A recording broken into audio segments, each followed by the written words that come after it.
ऐसे खयाम बलवन मजलूम याद कातिल जो आ गए मुझे कादे से खयाम बलवन मजलूम याद कातिल जो आ गए कादे से खयाम बलवन मजलूम याद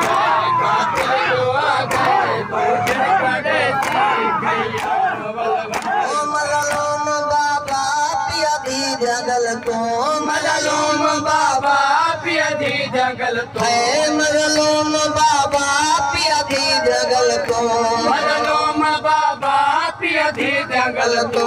पाई छुड़ावे खयाम बलवन मजलूम आ गए कातिल जो आ गए पहुंचन कादे से खयाम बलवन मजलूम आ गए कातिल जो आ गए पहुंचन कादे से खयाम बलवन मजलूम आ गए कातिल जो आ गए पहुंचन कादे से खयाम बलवन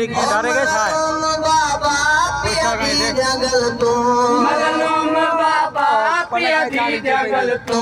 बाई छुड़ावे खयाम बलवन मजलूम आ गए कातिल जो आ गए पहुंचन कादे से खयाम बलवन मजलूम आ गए कातिल जो आ गए पहुंचन कादे से खयाम बलवन गलत बतड़ी पै बोस देवी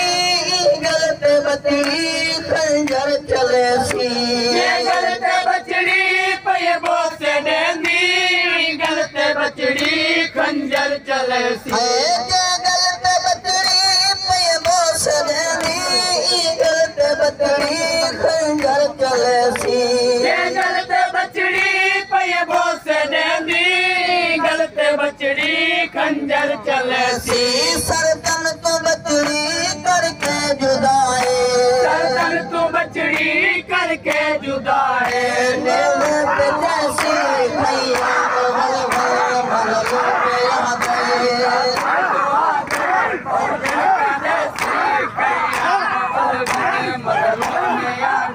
कातिल जो आ गए पहुंचन कादे से खयाम बलवन मजलूम बाबा पिया दी जगल को मजलूम बाबा पिया दी जगल को बाई छुड़ावे खयाम बलवन मजलूम आ गए कातिल जो आ गए पहुंचन कादे से खयाम बलवन मजलूम आ गए कातिल जो आ गए पहुंचन कादे से खयाम बलवन मजलूम आ गए कातिल जो आ गए पहुंचन कादे से खयाम बलवन शालाद खैमे ना बतड़ी पोती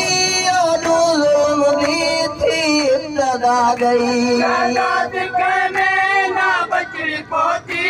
और जुल्म दी थी इब्तदा गई शालाद खैमे ना बतड़ी पोती और जुल्म दी थी इब्तदा गई शालाद खैमे ना बचड़ी पोती और जुल्म दी थी इब्तदा गई मैंने कत्ल दी और मेरी बचड़ी मैंने कत्ल दी और मेरी बचड़ी भर के गवाह खयाम बलवन मजलूम आ गए कातिल जो आ गए